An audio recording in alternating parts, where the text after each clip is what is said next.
Good morning, citizens of America. This is the U.S. Citizen Journal, Daily Brief for June 23, 2025 AD. I'm here to bring you the latest news from around the world. Let's dive into today's top stories. Story number 1. Fears of wider war mount after U.S.-Israel strike Iran. Israel launched wide-ranging strikes on Tehran on Monday that it said targeted a paramilitary headquarters and a notorious prison, pressing on with its bombing campaign a day after U.S. strikes on a trio of Iranian nuclear sites.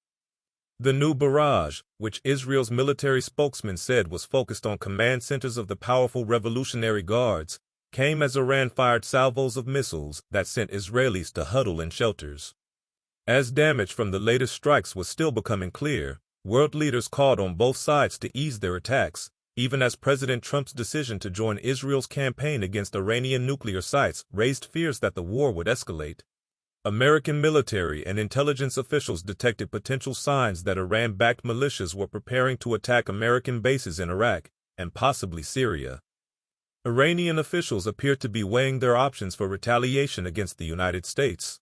Iran's Foreign Minister, Abbas Araghchi, met with President Vladimir Putin of Russia on Monday, as the Kremlin seemingly sought to push back against the suggestion that it was offering little support to Iran. Even though Russia is a longtime ally of Iran, there has been little sign so far that Moscow is prepared to provide military assistance to Tehran in this war. More than 24 hours after U.S. bombers hit 3 uranium enrichment sites in Iran, prompting Mr. Trump to declare that Iran's nuclear program had been totally obliterated. The actual state of the program seemed far more murky, with senior officials conceding they did not know the fate of Iran's stockpile of near-bomb-grade uranium. Trump administration officials emphasized on Sunday that the United States did not want an all-out war with Tehran, but Mr. Trump's position was less clear, particularly when he raised the prospect of regime change in Iran in a social media post on Sunday. He was set to meet with his National Security Council on Monday. Story number 2. Iran conflict threatens global oil supply through Strait of Hormuz. Roughly 20% of the world's petroleum passes through the 20-mile-wide strait, where dozens of skyscraper-sized tankers each day funnel into a pair of 2-mile-wide traffic lanes separated by a 2-mile-wide buffer. The transit through that 6-mile strip within the strait includes a similarly huge share of the world's liquefied natural gas. Crucial for cars, chemical makers, and power plants around the world, the supplies help fuel the oil-hungry Chinese economy and dictate prices paid by U.S. drivers and air travelers. Iran has often harassed foreign-flagged tankers in the area and occasionally threatened to disrupt that trade more broadly in times of stress, a move that could upend financial markets and send global energy costs soaring. Even so, oil markets are wary. Brent crude futures, the international pricing benchmark, jumped more than 3% on Sunday. Oil prices then eased early Monday, falling about 0.5% to trade at almost $77 a barrel. Brent was trading below $70 before Israel unleashed its punishing air campaign earlier this month. U.S. stock futures edged higher Monday, with contracts tied to the S&P 500 up about 0.2%. For Tehran, the Strait of Hormuz is a bargaining chip, said Anthony Gurney, a retired longtime tanker company executive. Once they use it, it's gone. Story number 3. Senate parliamentarian strips, key GOP priorities from budget bill. Senate parliamentarian Elizabeth McDonough, who has been hearing arguments from Republicans and Democrats behind closed doors, issued guidance in recent days on which measures don't fit within the so-called budget reconciliation process. She is expected to issue more guidance through Sunday night into Monday.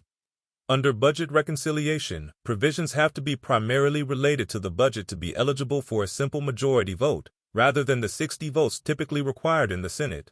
One of the top measures that the parliamentarian said didn't fit, according to Democrats who publicized her decisions, a provision requiring states to pay a portion of food benefits, with their share increasing the more they mistakenly overpay or underpay beneficiaries.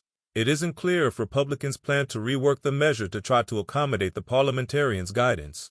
The measure as originally passed in the House would have saved $128 billion over a decade, according to the Congressional Budget Office.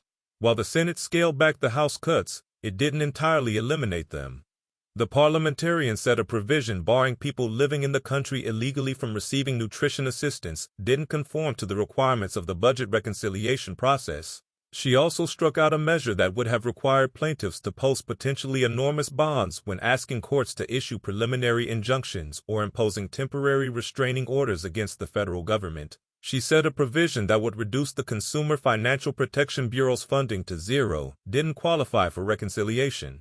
She also said a proposal to merge the Public Company Accounting Oversight Board, the U.S. audit watchdog, into the Securities and Exchange Commission wasn't eligible for the fast-track process. Story number 4. DHL, UPS, deploy new robots to automate grueling task of unloading trucks. Loading and unloading a truck is backbreaking, mind-numbing work that retailers and parcel carriers have tried to solve for years. Workers may not stay long in these jobs. Summers and winters are particularly grueling for anyone stuck in a metal trailer, slinging heavy boxes. Injuries are common. Automating this process has long been the holy grail of warehouse logistics. When loaded, packages must be fitted together to fill the available space and be sorted by weight, with the heaviest items on the bottom, so they don't topple or break. Unloading them is challenging too, because the unloader must move in and out of a trailer, varying packages of different sizes and weights. On a typical warehouse floor today, every task might be heavily automated, except for workers loading and unloading the trucks. People who have worked these jobs say they have to stand for extended periods, hefting boxes as heavy as 70 pounds. Boston Dynamics has designed a robot called Stretch, named for its flexible arm that can reach the top corners of a trailer. With a vacuum gripper covered in suction cups, it can lift boxes weighing up to 50 pounds. DHL now has a total of 7 Stretch robots in supply chain facilities in 3 states, and has trained nearly 100 associates to operate them. In Columbus, Ohio, one Stretch robot that DHL staff named Johnny 5 unloads around 580 cases an hour, almost twice the rate of a human unloader. DHL in May signed an agreement with Boston Dynamics for 1,000 more robots. United Parcel Service is also increasing automation at its facilities, including for loading and unloading trailers, a move that will help the company cut costs, UPS executives said in April. FedEx has been testing and refining the truck loading process in one of its facilities with robotics company Dexterity since 2023. Walmart also has introduced robots that can unload a truck. Story number 5. Thunder defeat Pacers in Game 7, clinch first NBA championship. Oklahoma City.